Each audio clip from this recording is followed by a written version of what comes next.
Good afternoon students. पिछली दो video में हमने आपको कोल्ड वार के बारे में बताया, यानी शीत युद्ध के बारे में बताया कि शीत युद्ध क्या था और इसके क्या कारण थे और इसके क्या प्रभाव पड़े और ये किन दो गुटों के बीच में था।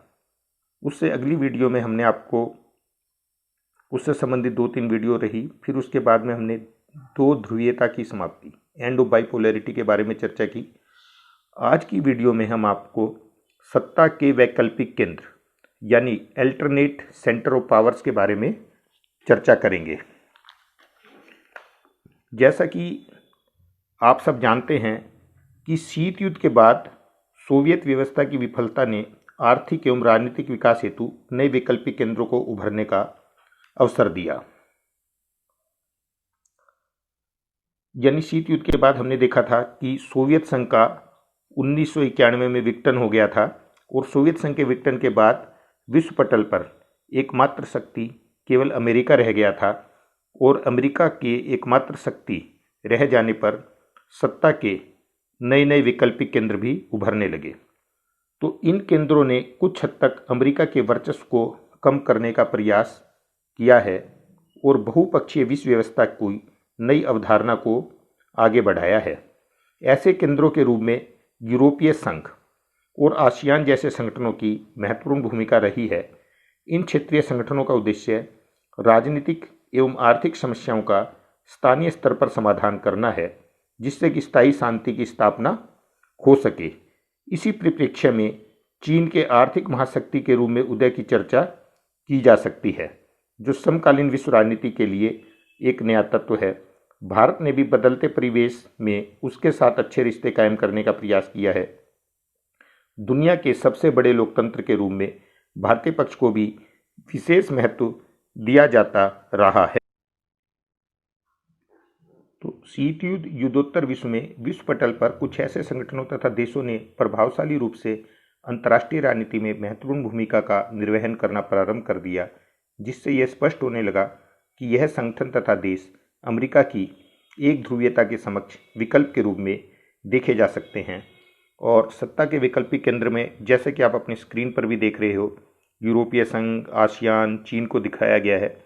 लेकिन इसको समझने से पहले, इनको बारी बारी से देखने से पहले हम ये जानने का प्रयास करेंगे कि क्षेत्रीय संगठन आखिर होते क्या हैं और इनके क्या उद्देश्य होते हैं और ये किस लिए बनते हैं। तो जहाँ तक क्षेत्रीय संगठन का सवाल है, जो रीजनल ऑर्गेनाइजेशंस हैं, तो क्षेत्रीय संगठन प्रभुसत्ता संपन्न देशों के स्वैच्छिक समुदायों की एक ऐसी संधि या व्यवस्था है जो निश्चित क्षेत्र के भीतर हो तथा उन देशों को सम्मिलित हित हो जिनका प्रयोजन उन क्षेत्रों के संबंध में आक्रामक कार्रवाई न हो। दूसरे विश्व युद्ध के बाद अमेरिका और सोवियत संघ दो महाशक्तियां उभर कर आई और उनकी आपस की स्पर्धा के कारण संसार में असुरक्षा, अशांति, भय तथा तनाव का वातावरण बना रहा। इसी प्रकार सोवियत संघ के विघटन के बाद अमेरिकी वर्चस्व भी विश्व शांति के लिए खतरा साबित हुआ। इसलिए ऐसी स्थिति से बचने के लिए विश्व के देश अपने क्षेत्रीय संगठन बनाते हैं। तो क्षेत्रीय संगठन बनाने के क्या उद्देश्य होते हैं? क्षेत्रीय संगठनों के बनाने की आवश्यकता और उनके उद्देश्य, जैसे हम कह सकते हैं कि नंबर 1, क्षेत्रीय संगठन आकार में छोटे होते हैं और उनके सदस्य देशों में एकता की भावना जल्दी मजबूत हो जाती है। यानी जो क्षेत्रीय संगठन हैं, जो छोटे संगठन बनते हैं, ये कुछ देशों को लेकर के, क्षेत्रीय देशों को लेकर के बनते हैं और इनके साझा हित होते हैं। और क्योंकि ये आपस में छोटे छोटे देशों का समूह होता है, तो इनमें एकता की भावना भी जल्दी मजबूत हो जाती है। जैसा कि हम जानते हैं कि अगर बड़े बड़े संगठन होंगे तो उनमें बहुत ज़्यादा देश शामिल होंगे, तो उनमें कहीं ना कहीं आपस में विवाद और एकता की भावना नहीं रहेगी। नंबर 2, क्षेत्रीय संगठन क्षेत्रीय सहयोग को बढ़ावा देते हैं और क्षेत्र की आर्थिक गतिविधियों में तेजी लाने की भूमिका निभाते हैं। इससे क्षेत्रीय संगठन के सदस्य देशों को आर्थिक उन्नति की अधिक आशा होती है। यानी आपस में कोऑपरेशन करके, सहयोग करके ये ऐसी आर्थिक गतिविधियां करते हैं जिससे क्षेत्रीय संगठन में सम्मिलित सभी देशों का साझा हित होता है और उनसे एक दूसरे को सहायता मिलती है। नंबर 3, क्षेत्रीय संगठन सदस्यों के आपसी व्यापार को बढ़ाने में अधिक सुविधा प्रदान करते हैं, क्योंकि व्यापारिक गतिविधियों पर नज़दीक से और अच्छी नज़र रखी जा सकती है। नंबर 4, क्षेत्रीय संगठन विश्व में शक्ति संतुलन बनाए रखने में महत्वपूर्ण भूमिका निभाते हैं, जिससे कोई भी देश या संगठन वर्चस्व प्राप्त नहीं कर पाता और संसार के देश किसी भी देश की दादागिरी से बचे रहते हैं।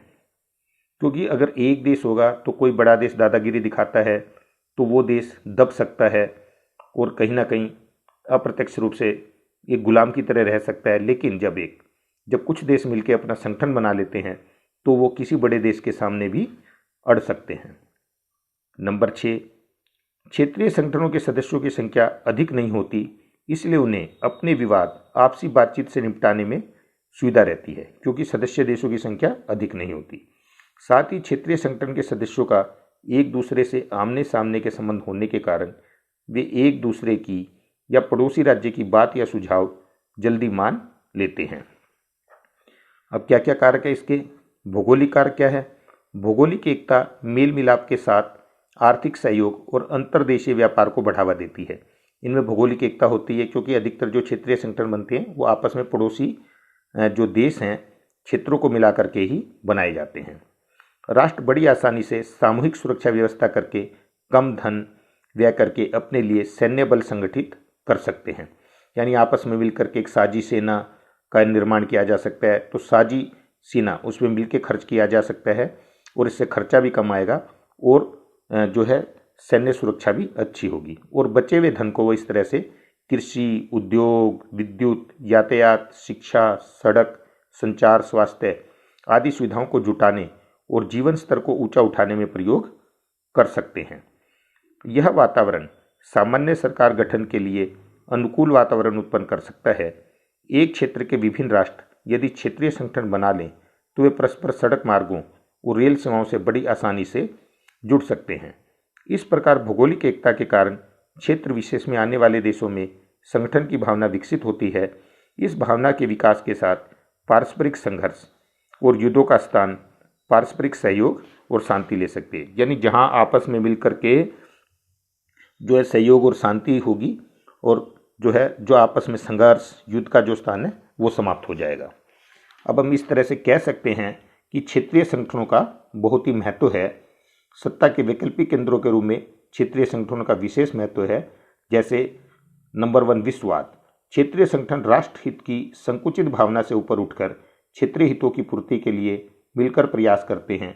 इससे ये विश्ववाद की ओर मार्ग प्रशस्त करते हैं। यानी एक अपने जो क्षेत्रीय संगठन में सम्मिलित देश अपने देश के निजी हितों, संकुचित हितों को तिलांजलि देकर के जो साझे हित होते हैं, सभी देशों के लिए जो साझे हित हैं उस पर जोर देते हैं। तो इस तरह से एक विश्ववाद की भावना को जन्म देते हैं। नंबर 2, संयुक्त राष्ट्र संघ के लिए सहायक। क्षेत्रीय संगठन में शामिल देश अपनी समस्याओं का निराकरण स्वयं कर लेते हैं, जिससे संयुक्त राष्ट्र संघ की सहायता मिलती है। इसलिए संयुक्त राष्ट्र संघ इन्हें समस्याओं के निराकरण के लिए अनुमति भी दे देता है। यानी किस तरह से सहायक हैं? यानी जब क्षेत्रीय संगठन जो बन जाते हैं तो इनके देश, आपस के देश, अगर इनमें कोई विवाद होता है तो ये आपस में मिलकर के ही उस समस्या का समाधान कर लेते हैं। तो एक तरह से जो संयुक्त राष्ट्र का बर्डन कम होता है, उसको अननेसेसरी मुकदमेबाजी या विवाद नहीं सुलझाने पड़ते। यानी ठीक उसी तरह से कि जैसे हम देखते हैं कि ग्रामीण स्तर पर जब ग्राम पंचायत होती है तो न्याय पंचायत जो होती है ग्रामीण स्तर पर, वो गांव से संबंधित जो छोटे मोटे झगड़े हैं उनका फैसला अपने लेवल पर ही कर लेती है। तो ऊपर की जो कोर्ट हैं, हाई कोर्ट हैं, सुप्रीम कोर्ट है, उनमें मुकदमेबाजी कम हो जाती है। नंबर 3, अंतर्राष्ट्रीयता। क्षेत्रीय संगठनों के अस्तित्व ने अंतर्राष्ट्रीयता को महत्व दिया है। यानी राष्ट्र राष्ट्र तक ना सिमट करके अन्य देशों के साथ मिलकर के एक अंतर्राष्ट्रीयता की भावना को जन्म देता है। राष्ट्रोत्तर उद्देश्य। क्षेत्रीय संगठन राष्ट्रोत्तर उद्देश्यों के कारण सहयोग देते हैं। यानी अपने राष्ट्र से ऊपर उठ करके जो सभी राष्ट्रों के साझा हित हैं, जो कॉमन एजेंडा है, उस पर जोर दिया जाता है। तो बच्चों, इस तरह से हमने देखा कि क्षेत्रीय संगठन क्या हैं और क्षेत्रीय संगठनों के निर्माण करने के क्या उद्देश्य हैं और इनका क्या महत्व है, ये हमने जाना। अब हम इसमें, जैसे कि आप स्क्रीन पर भी देख रहे हैं कि सबसे प्रमुख क्षेत्रीय संगठन है जो पहले नंबर पे दिखा रखा है इसमें सत्ता के वैकल्पिक केंद्र के अंतर्गत, तो जो पहले नंबर पे है वो है यूरोपीय संघ। तो हम आज यूरोपीय संघ के बारे में जानेंगे कि यूरोपीय संघ क्या है, इसका निर्माण कैसे हुआ, यूरोपीय संघ के उद्देश्य क्या हैं, इसकी क्या विशेषताएं हैं, यूरोपीय संघ को इसके मुख्य अंग कौन कौन से हैं और कौन कौन सी, क्या इसका महत्व है, क्या इसकी खामियां हैं, इस सब के बारे में हम जानेंगे। और बच्चों, यूरोपीय संघ पर अधिकतर एनुअल एग्जाम में कोई ना कोई प्रश्न जरूर आता है, तो इसको बड़े ध्यान से हम समझेंगे। और इसको मैं वीडियो के माध्यम से तो आपको बता ही रहा हूँ, आप अपनी एनसीईआरटी की बुक में भी इसे पढ़ करके अच्छी तरह से समझने का प्रयास करेंगे। तो हम यूरोपीय संघ के बारे में जानेंगे। तो अब यूरोपीय संघ के बारे में हम जानते हैं, जैसा हम जानते हैं द्वितीय विश्व युद्ध जो कि 1939 से 45 तक चला, तो द्वितीय विश्व युद्ध यूरोप के देशों के कारण ही हुआ था, इसलिए सबसे अधिक परेशानियों का सामना भी उन्हें ही करना पड़ा। इस महायुद्ध में धन जन की अपार क्षति हुई थी और पराजित राष्ट्रों के साथ साथ विजेता देशों की आर्थिक स्थिति अत्यंत खराब हो चुकी थी। यानी द्वितीय विश्व युद्ध में जो कि मुख्य रूप से, जैसा मैंने बताया कि यूरोप के देशों के कारण हुआ था, तो पराजित देशों को भी काफ़ी नुकसान हुआ। इसके साथ साथ जो विजेता देश थे उनकी भी आर्थिक स्थिति खराब हुई थी। इससे भी अहम बात यह थी कि संबंधों और सिद्धांतों को फिर से रेखांकित करना। वास्तव में जिन मान्यताओं इन व्यवस्थाओं के आधार पर यूरोपीय देशों के आपसी संबंध विकसित हुए थे, द्वितीय विश्व युद्ध के दौरान वे ध्वस्त हो गए, यानी वे खराब हो गए, टूट गए। ऐसे में वहाँ के नेताओं के समक्ष दो ज्वलंत मुद्दे उभर कर सामने आए। नंबर 1, विभिन्न देशों के लिए फिर से शत्रुता का वातावरण कहाँ तक न्यायोचित है, यानी द्वितीय विश्व युद्ध समाप्त भी हो गया, तो जो विभिन्न देश है तो उनमें जो शत्रुता का वातावरण है, क्या ये सही है, क्या इसे खत्म नहीं हो जाना चाहिए। नंबर 2, क्या परंपरागत शत्रुता के स्थान पर सकारात्मक सिद्धांतों एवं संस्थाओं के अनुसार बेहतर संबंध स्थापित किए जाने चाहिए। तो इस पर ध्यान दिया गया। अब इसी के अंतर्गत जो पहले है इसमें, वो है मार्शल योजना।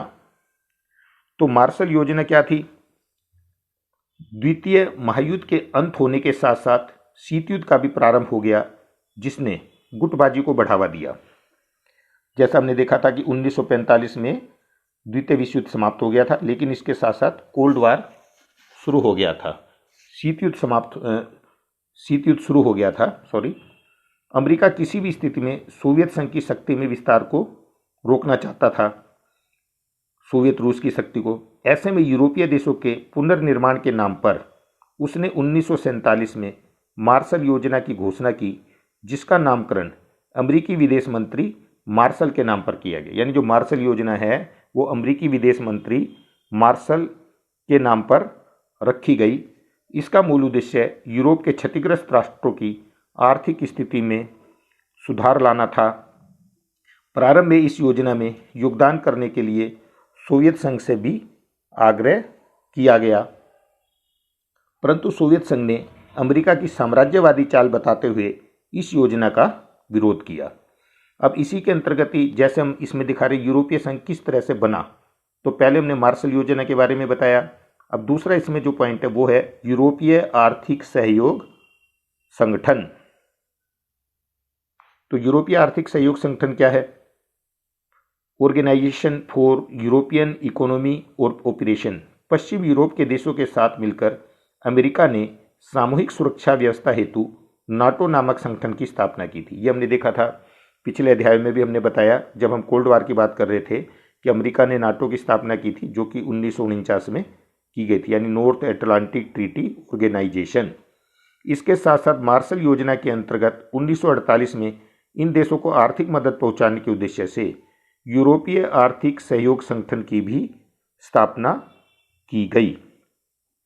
इस मंच के माध्यम से पश्चिमी यूरोप के देशों में व्यापारिक एवं आर्थिक सहयोग का नया दौर शुरू हुआ। अमेरिका से इन्हें भरपूर सहायता मिली। आर्थिक एकीकरण की प्रक्रिया को आगे बढ़ाया। इसके फलस्वरूप पश्चिम यूरोप के 6 देशों फ्रांस, पश्चिम जर्मनी, इटली, बेल्जियम, नीदरलैंड और लग्जमबर्ग ने 1951 में पेरिस में एक संधि पर हस्ताक्षर किए, जिसके तहत यूरोपीय कोयला एवं इस्पात समुदाय का गठन किया गया। इन्हीं 6 देशों ने मार्च 1957 में रोम में एक संधि करके यूरोपीय आर्थिक समुदाय तथा यूरोपीय एटमी ऊर्जा समुदाय का गठन किया। आगे चलकर 1973 में डेनमार्क, आयरलैंड तथा ब्रिटेन भी इसके सदस्य बन गए। अब इस समुदाय को राजनीतिक स्वरूप की दिशा में आगे बढ़ना था। इस उद्देश्य से यूरोपीय संसद की स्थापना हुई और 1979 में इसके लिए पहला प्रत्यक्ष चुनाव आयोजित किया गया। 1981 में यूनान, ग्रीस भी इस समुदाय की सदस्यता प्राप्त करने में सफल रहे और 1985 की सांगेन संधि के अनुसार समुदाय के सदस्यों के बीच सीमा नियंत्रण को समाप्त करने की घोषणा की गई। 1986 में स्पेन और पुर्तगाल भी शामिल हुए। अब यूरोपीय संघ मुख्य रूप से बर्लिन की दीवार को गिरा दिए जाने के बाद, इसे बड़े ध्यान से समझेंगे सब। हमने देखा था कि जो बर्लिन की दीवार थी वो शीत युद्ध का प्रतीक थी, और जब शीत युद्ध शुरू हुआ था तो जो जर्मनी था, पूर्वी जर्मन और पश्चिम जर्मनी के बीच में एक दीवार खड़ी कर दी गई थी, जिससे जर्मनी का विभाजन पूर्वी जर्मनी और पश्चिमी जर्मनी में हो गया था। तो आगे चल करके जब शीत युद्ध बिल्कुल समाप्ति के कगार पर था 1991 से पहले, तो पूर्वी जर्मनी के लोगों ने ही इस दीवार को गिरा दिया था। तो बर्लिन की दीवार को गिरा दिए जाने के बाद अक्टूबर 1990 तक जर्मनी का एकीकरण हो गया, यानी जर्मनी फिर दोबारा दोनों जर्मन मिलकर के पूर्वी और पश्चिमी एक जर्मनी बन गए। इसके साथ साथ सोवियत संघ का विघटन भी हो गया।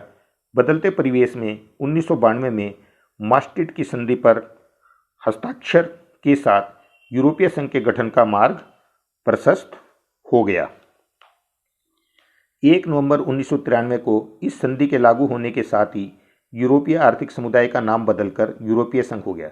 यानी जो यूरोपीय आर्थिक समुदाय था, 1993 की संधि के द्वारा इसका नाम यूरोपीय संघ कर दिया गया। जनवरी 1993 से एकीकृत बाजार प्रारंभ हो गया और 1995 तक इसमें 15 राज्य शामिल हो चुके थे। यूरोपीय संघ की अपनी मुद्रा है जो यूरो कहलाती है। इन पे देखो बड़े छोटे छोटे प्रश्न आते हैं, तो हम सब बड़े ध्यान देंगे इसमें कि भाई यूरोपीय संघ की क्या मुद्रा है। तो यूरोपीय संघ की जो मुद्रा का नाम है वो यूरो है, यानी एक कॉमन मुद्रा है जो यूरोपीय संघ के सभी देशों के बीच में व्यापार में चलती है। यूरोपीय संघ का अपना झंडा है जिसमें सोने जैसे रंग के 12 सितारे हैं, और यह झंडा एकता, समरसता और संपूर्णता के प्रतीक हैं। 2002 तक 12 सदस्यों ने नई मुद्रा यूरो को अपना लिया। सबसे महत्वपूर्ण बात तो यह रही कि चेक, Estonia, Hungary, Latvia, Lithuania, Poland, Slovakia, Malta, Slovenia तथा साइप्रस जैसे साम्यवाद से प्रभावित देश भी 2004 तक इस संघ के सदस्य बन गए थे। हम सब जानते हैं कि जब ये देश वारसा पैक्ट के अंतर्गत थे तो इनमें साम्यवादी व्यवस्था थी, तो वो भी इसके सदस्य बन गए। और वर्ष 2007 में बुल्गारिया तथा रोमानिया के शामिल होने के बाद इसके सदस्यों की संख्या 27 हो गई। तो यूरोपीय संघ के जो 27 सदस्य हैं, इनके नाम जो प्रमुख रूप से हैं, number 1 Austria, number 2 Belgium, number 3 Denmark, number 4 Finland, 5 France, 6 Germany, 7 यूनान, 8 आयरलैंड, 9 इटली, 10 लग्जमबर्ग, 11 नीदरलैंड या होलैंड, 12 पुर्तगाल, 13 Spain, 14 Britain, 15 Poland, 16 Hungary, 17 Slovenia, 18 Slovakia, 19 Lithuania, 20 चेक गणराज्य, 21 Estonia, 22 Latvia, 23 Cyprus, 24 Malta, 25 Bulgaria, 26 Romania, 27 Greece. तो इसके हम झंडे के बारे में भी समझेंगे।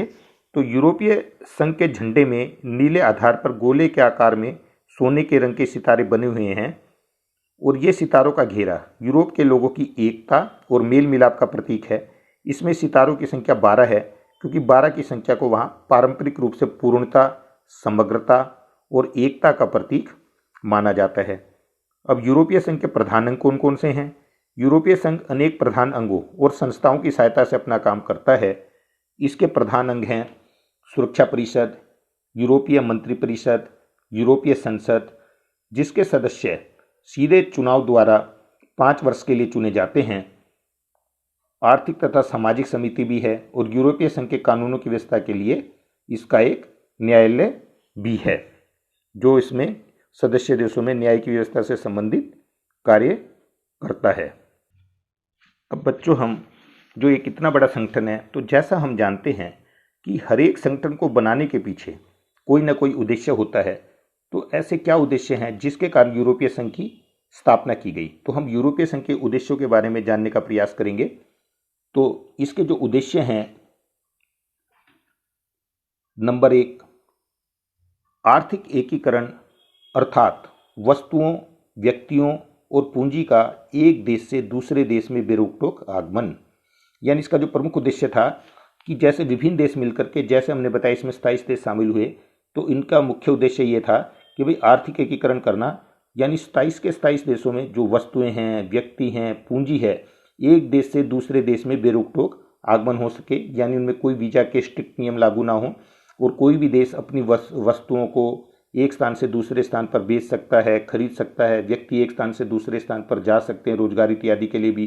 पूंजी भी एक स्थान से दूसरे स्थान पर जा सकती है, जैसा कि हम वैश्वीकरण में देखेंगे, यानी व्यक्ति, वस्तुओं, पूंजी का निर्बाध प्रवाह। तो ये उसका प्रमुख उद्देश्य था कि 27 के 27 देशों में व्यक्तियों, वस्तु और पूंजी का बेरोक टोक आगमन हो। और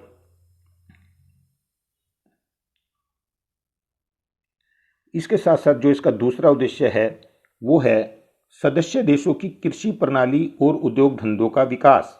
यानी जैसे हमने बताया इसके 27 सदस्य थे, यानी इसका यूरोपीय संघ का ये भी उद्देश्य था कि आपस में मिलकर हर देश दूसरे देशों की, जो सदस्य देश हैं, उसकी कृषि प्रणाली और उद्योग धंधों का विकास करेगा। यानी एक दूसरे का सहयोग करेंगे, जहाँ जो अच्छी बात लगी, जो अच्छी टेक्नोलॉजी लगी, तो उससे लेकर के आपस में मिलकर के एग्रीकल्चर का, इंडस्ट्री का विकास किया जाएगा, जिससे सभी देश उन्नति प्राप्त कर सकें।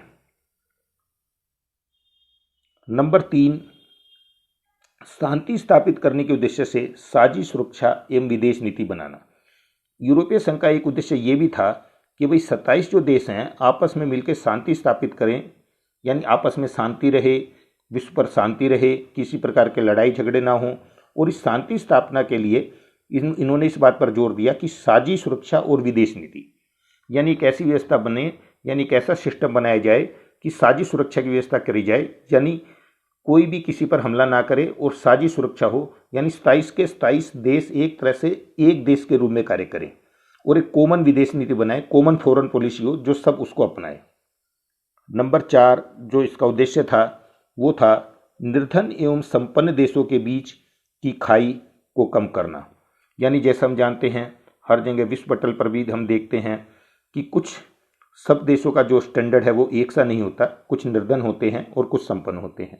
जैसे हम अपने आसपास एरिया में भी देखते हैं कि सारे नगर में सभी एक से लेवल के नहीं होते, कुछ निर्धन हैं और कुछ संपन्न हैं। तो इसका उद्देश्य ये भी था कि अपने सदस्य जो देश हैं उनकी जो निर्धन और संपन्नता की जो खाई है उसे कम किया जाए, आपस में ऐसा सहयोग किया जाए। जो निर्धन देश हैं उनको टेक्नोलॉजी दे करके, सहायता दे करके, उद्योग धंधों को विकसित करके उनको भी जो है उनके लेवल को उच्च किया जाए, जिससे वो भी संपन्न देशों के बराबर आ सकें। नंबर 5वां जो इसका उद्देश्य था, पर्यावरण में सुधार के लिए वन, वन्य जीव तथा नदियों की सुरक्षा करना। जैसा हम जानते हैं कि पर्यावरण आज का एक सबसे ज्वलंत मुद्दा है, यानी पर्यावरण की हर जगह चर्चा हो रही है। पर्यावरण के विनाश के कारण, पर्यावरण के प्रदूषण के कारण आज वन, वन्य जीव, नदियाँ सभी खतरे में पड़ गई हैं और मानव का जीवन भी इसके कारण खतरे में पड़ता जा रहा है। तो इन सबको सुरक्षा प्रदान करना भी इसका एक प्रमुख उद्देश्य था। अब हम ये देखेंगे कि जहाँ यूरोपीय संघ का ऐसा संगठन है तो इसकी क्या विशेषताएं हैं। कई बार प्रश्न आ जाता है कि कौन सी बातें यूरोपीय संघ को एक अधिराष्ट्र के रूप में स्थापित करती है, यानी यूरोपीय संघ ने किस तरह से आर्थिक रूप से हटकर के राजनीतिक रूप ले लिया और 27 देशों का समूह एक राष्ट्र के रूप में किस तरह से कार्य करता है। तो हम इसकी प्रमुख विशेषताओं की चर्चा करेंगे। जैसे पहले नंबर पे हम ले सकते हैं कि सबसे पुराना संगठन, ये सबसे पुराना क्षेत्रीय संगठन है और इसकी जड़ें 1948 तक खोजी जाती हैं, जबकि यूरोपीय देशों ने अपने आर्थिक पुनर्निर्माण के लिए तथा आर्थिक सहयोग को बढ़ावा देने के लिए यूरोपीय आर्थिक सहयोग संघ की स्थापना की थी, जो हमने शुरू में भी आपको बताया इसके विकास में। और फिर 1957 में यूरोपीय आर्थिक समुदाय EEC, यूरोपीय इकोनॉमिक कम्युनिटी स्थापित किया गया था। इसमें लगभग 60 वर्ष की निरंतरता बनी हुई है, जो इसे स्थायित्व और प्रभावकारी बनाता है। नंबर 2, समान राजनीतिक रूप। यूरोपीय संघ ने आर्थिक सहयोग के साथ साथ राजनीतिक रूप भी लिया। यूरोपीय संघ का अपना एक झंडा, ये चीज़ें बड़ी ध्यान रखेंगे हम कि कैसे इसने राजनीतिक रूप लिया। जो यूरोपीय संघ है यानी 27 देशों को मिलाकर के जो यूरोपीय संघ बना, इनका अपना एक झंडा है, अपना एक गान है, जैसे हमारे यहाँ राष्ट्रगान है तो इसका भी गान है, स्थापना दिवस और अपनी मुद्रा। कौन सी मुद्रा इनकी? जैसे मैंने आपको पहले बताया, यूरो। इससे साझी विदेश और सुरक्षा नीति में सहायता मिली है। नंबर 3, यूरोपीय संघ की सहयोग की नीति। यूरोपीय संघ ने सहयोग और मेल मिलाप की नीति को अपनाया है। यूरोपीय संगठन के माध्यम से पश्चिम यूरोप के देशों ने एक दूसरे की मदद की। इससे यूरोपीय संघ का प्रभाव बढ़ा है। यूरोपीय संघ ने अपने सहयोग के दायरे का विस्तार किया है। इस संघ में नए सदस्यों को भी शामिल किया गया है। अब इसका विश्व की राजनीति में भी बहुत प्रभाव है। कैसे? यूरोपीय संघ के एकीकरण के कारण, इसके विकास के कारण यूरोपीय संघ में विश्व के अन्य देशों को प्रभावित करने की क्षमता भी है। वह अमेरिका को प्रभावित कर सकता है। देखो अमेरिका आज के टाइम में कितना शक्तिशाली है, तो यूरोपीय संघ मिलकर के उसके प्रभावित कर सकता है, क्योंकि आखिरकार 27 देशों का संगठन है। अच्छी प्रभावशाली स्थिति के कारण यह आर्थिक सामाजिक मामलों में दखल देने में सक्षम हो सकता है। नेक्स्ट, राजनीतिक तथा कूटनीतिक महत्व। अब इसका क्या पॉलिटिकल और डिप्लोमेटिक इंपॉर्टेंस है? विश्व राजनीति में भी यूरोपीय संघ का महत्वपूर्ण स्थान है। संयुक्त राष्ट्र संघ के महत्वपूर्ण अंग सुरक्षा परिषद में यूरोपीय संघ के 2 सदस्य स्थायी देश हैं, ब्रिटेन और फ्रांस। देखो जो यूरोपीय संघ के 2 सदस्य देश हैं, ब्रिटेन और फ्रांस, और सुरक्षा परिषद में कितने स्थायी सदस्य हैं? जैसा हम जानते हैं 5 स्थायी सदस्य हैं। इस पर भी प्रश्न आ जाता है कि 5 स्थायी सदस्य कौन कौन से हैं? ब्रिटेन, फ्रांस, अमेरिका, रूस और चीन। तो उनमें से ब्रिटेन और जो फ्रांस हैं ये यूरोपीय संघ के सदस्य हैं, तो ये सुरक्षा परिषद के भी स्थायी सदस्य हैं। हालांकि देखो हम आपको बता देना चाहते हैं, ब्रिटेन ने अपने आप को हाल ही में यूरोपीय संघ से अलग कर लिया है। अब ब्रिटेन जो है यूरोपीय संघ का सदस्य नहीं है। इसके कई और देश भी सुरक्षा परिषद के अस्थायी सदस्यों में शामिल हैं। जैसा हमने बताया, सुरक्षा परिषद में संयुक्त राष्ट्र संघ में 5 स्थायी सदस्य होते हैं और 15 अस्थायी सदस्य होते हैं। आर्थिक महत्व। यूरोपीय संघ की आर्थिक शक्ति भी काफ़ी है। देखो ये भी ध्यान देने वाली बात है। इसका सकल घरेलू उत्पाद यानी GDP 12,000 अरब डॉलर से भी अधिक है। 2005 में यह विश्व की सबसे बड़ी अर्थव्यवस्था थी। यूरोपीय संघ की मुद्रा यूरो अमेरिकी मुद्रा डॉलर के लिए खतरा बन सकती है। विश्व व्यापार में यूरोपीय संघ की हिस्सेदारी अमेरिका से 3 गुना अधिक है। यही कारण है कि यूरोपीय संघ व्यापारिक विवादों में अपनी इच्छा रख सकता है, क्योंकि इसकी विश्व व्यापार में बहुत बड़ी हिस्सेदारी, अमेरिका से भी 3 गुना अधिक। और सैन्य प्रबलता की जहाँ तक बात है, तो यूरोपीय संघ सैनिक रूप से भी अधिक शक्तिशाली संघ के रूप में अंतर्राष्ट्रीय मंच पर अपनी जगह बना चुका है। इसके पास विश्व की दूसरी सबसे बड़ी सेना है। इसका रक्षा बजट अमेरिका के बाद सबसे अधिक है, यानी अमेरिका का रक्षा बजट फिर भी हम कह सकते हैं कि इससे भी अधिक है। अब इसकी विशेषताओं के अंतर्गत ही हम एक बार फिर दोबारा चर्चा कर लेंगे। हालांकि ये चीज़ें कई विशेषताओं में आ चुकी हैं कि यूरोपीय संघ को ताकतवर बनाने वाले कारक या विशेषताएं कौन कौन सी हैं। तो इसमें जो पिछला जो अभी हमने पॉइंट लिया है उसका ही कुछ ना कुछ रिवीजन हम देखेंगे इसके अंतर्गत। तो पहला है कि 2005 में यह दुनिया की सबसे बड़ी अर्थव्यवस्था थी और इसका सकल घरेलू उत्पाद अमेरिका से भी ज़्यादा था। ये मैंने अभी आपको बताया। अगर आता है कि भाई किस तरह से ये ताकतवर बनाने वाली कौन सी चीज़ें हैं। इसकी मुद्रा यूरो अमेरिकी डॉलर के प्रभुत्व के लिए खतरा बन गई है। इसमें 1 नंबर का भी क्वेश्चन आ जाता है कि यूरो किसकी मुद्रा है, तो यूरोपीय संघ की, इसीलिए इसका नाम यूरोपीय संघ, तो इसका नाम यूरो रखा गया। आप देखोगे जहां मुद्राओं के रेट लिखे होते हैं, न्यूज़पेपर में आते हैं डॉलर, रुपया, तो यूरो की भी काफ़ी वैल्यू है। विश्व व्यापार में इसकी हिस्सेदारी अमेरिका से 3 गुना ज़्यादा। अब देखो इसकी GDP, इसकी आर्थिक शक्ति का प्रभाव यूरोप, एशिया और अफ्रीका के देशों पर भी है। यह विश्व व्यापार संगठन के अंदर एक महत्वपूर्ण समूह के रूप में कार्य करता है, वर्ल्ड ट्रेड ऑर्गेनाइजेशन के अंतर्गत। और इसका एक सदस्य देश फ्रांस सुरक्षा परिषद का स्थायी सदस्य है। जैसा हमने बताया कि ब्रिटेन अब यूरोपीय संघ का सदस्य नहीं रहा। तो इसके चलते यूरोपीय संघ अमेरिका समेत सभी राष्ट्रों की नीतियों को प्रभावित करता है। यूरोपीय संघ का सदस्य देश फ्रांस परमाणु शक्ति संपन्न राष्ट्र है। तो हमने देखा जो खासकर जो सुरक्षा परिषद के 5 स्थायी सदस्य हैं वो सभी परमाणु शक्ति संपन्न है। तो फ्रांस जो है वो परमाणु शक्ति संपन्न देश है। अंतर्राष्ट्रीय संगठन के तौर पर यूरोपीय संघ आर्थिक, राजनीतिक और सामाजिक मामलों में दखल देने में सक्षम है। जैसा हम जानते हैं जो शक्तिशाली होता है उसका सभी जगह दखल होता है। अब बच्चों अंत में हम ये भी देखेंगे जो कोई भी संगठन होता है तो हमें लगता है कि भाई इसकी विशेषता, इसके फायदे ही फायदे हैं, इसका कोई नुकसान नहीं है, कोई लाभ नहीं है, इसका तो महत्व बहुत ज़्यादा है। लेकिन हर संगठन में बनने के बाद कुछ ना कुछ कमजोरियां या कमियां भी आ जाती है। तो हम देखते हैं कि यूरोपीय संघ की भी कुछ ना कुछ कमियां हैं, कमजोरियां हैं। तो वो क्या हैं आखिरकार? तो इसकी जो पहली हम कमजोरी का जिक्र करेंगे वो इसके सदस्य देशों की अपनी विदेश और रक्षा नीति है जो कई बार एक दूसरे के खिलाफ भी होती है।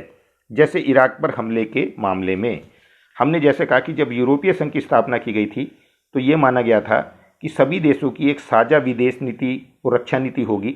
लेकिन हम जानते हैं कि जैसे 27 देश इसमें शामिल हैं तो 27 देशों की अपनी पर्सनल भी विदेश और रक्षा नीति है। तो कई बार उनमें भी आपस में टकराव हो जाता है और सभी व्यक्ति सब मुद्दों पर सभी देश एक नहीं हो पाते। जैसे इराक पर हमले के समय सभी देश एक नहीं थे जब अमेरिका ने इराक पर हमला किया, और कुछ देश तो इराक पर हमले के फेवर में थे और कुछ देश ऐसे भी थे जो इस हमले के खिलाफ थे। नंबर 2, दूसरी कमजोरी क्या है? तो यूरोप के कुछ हिस्सों में यूरो मुद्रा को लागू करने में लेकर नाराजगी है। यानी धीरे धीरे 27 के 27 जो देश हैं, जो यूरोपीय संघ के देश हैं, तो सभी देश यूरो को समान रूप से नहीं अपनाना चाहते। बहुत से अपने यहाँ यूरो मुद्रा का विरोध कर रहे हैं कि हम यूरो मुद्रा को स्वीकार नहीं करेंगे, यानी यूरो मुद्रा में हम उसे स्वीकार नहीं करेंगे, लेन देन नहीं करेंगे। नंबर 3, डेनमार्क और स्वीडन ने मास्ट्रिक्ट संधि और साझी यूरोपीय मुद्रा यूरो को मानने से मना कर दिया। यानी जो इसका जन्म ही मास्ट्रिक्ट संधि के बेस पे हुआ, डेनमार्क और स्वीडन ने उस संधि को भी और साझी यूरोपीय मुद्रा यूरो को भी मानने का विरोध किया कि हम इस मुद्रा को स्वीकार नहीं करेंगे। नंबर 4, यूरोपीय संघ के कई सदस्य देश अमेरिकी गठबंधन में भी थे, तो इन पे अमेरिका का प्रभाव रहता है प्रत्यक्ष या अप्रत्यक्ष रूप से। नंबर 5, ब्रिटेन यूरोपीय संघ से जून 2016 में एक जनमत संग्रह के द्वारा अलग हो गया। जैसे मैंने आपको बताया था कि जो ब्रिटेन है वो अब यूरोपीय संघ का सदस्य नहीं है। तो बच्चों इस प्रकार आज हमने यूरोपीय संघ के बारे में चर्चा की। आशा है आपको ये लेसन यूरोपीय संघ के बारे में अच्छी तरह से समझ में आया होगा, और इसके साथ साथ आप इस टॉपिक को और अच्छे तरीके से समझने के लिए एनसीईआरटी की बुक में भी यूरोपीय संघ के बारे में ज़रूर पढ़ें, और ये आपका एग्जामिनेशन पॉइंट ऑफ व्यू के हिसाब से भी बहुत ही अच्छा है। अब अगली वीडियो में हम आपको आसियान के बारे में बताएंगे।